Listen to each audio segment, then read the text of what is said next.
Distinguished guests, let me start out by congratulating our hosts for making this year's TRT World Forum a reality.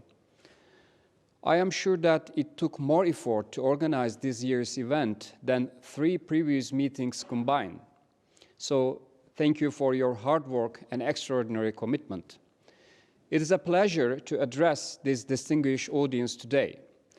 Looking back, last year's forum seems like a lifetime ago.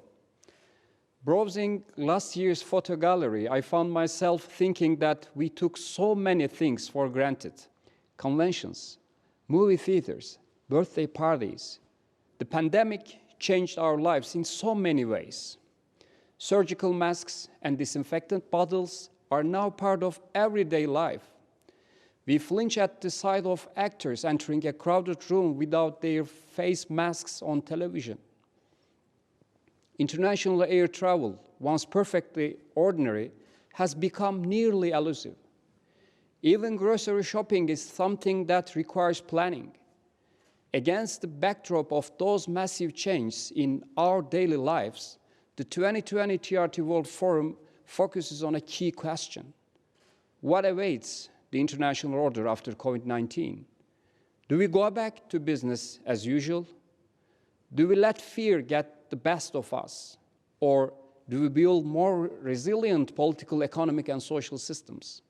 More specifically, what kind of future do we envision for our children? Esteemed participants, before answering those questions, let us take a step back and take stock of our lessons learned. First, the COVID-19 pandemic established that no country can fully isolate itself from the world. The way that the virus spread to the most remote corners of the world within weeks would have been unimaginable in the past. From the global supply chain to local communities, we have witnessed the near collapse of our global order. At the same time, we remember that, deep down, we are all human. The second lesson of the pandemic was that people and nations are stronger together. In the face of a once-a-generation crisis, we turn to each other for support. We counted on each other to flatten the curve and keep our healthcare system going. Again, looking for a cure, we pooled our resources and brought together our top minds. Interconnectedness may have seemed like a weakness, but it also proved to be a source of strength.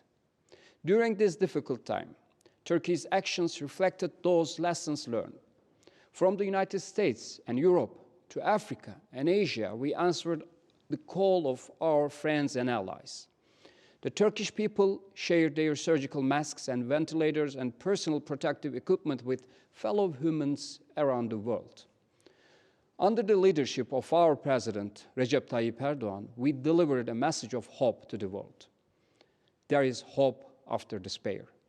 There are many suns after darkness.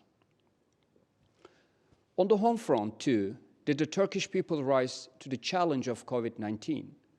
Our medical workers, including doctors and nurses, have been on the front lines against our invisible enemy. Our service sector, too, played an essential role in helping communities across Turkey to meet their needs.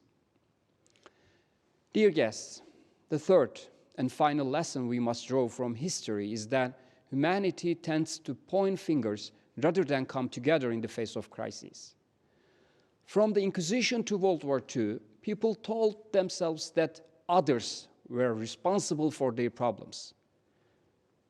Unfortunately, we face a similar danger today. Some societies blame COVID-19 pandemic on immigrants. Others use the public health emergency to target, intimidate, and alienate minorities, starting with Muslims. Contrary to conventional wisdom, such developments are not taking place in the developing world. We witness similar efforts in countries like France, whose government is allegedly creating a register of Muslim children.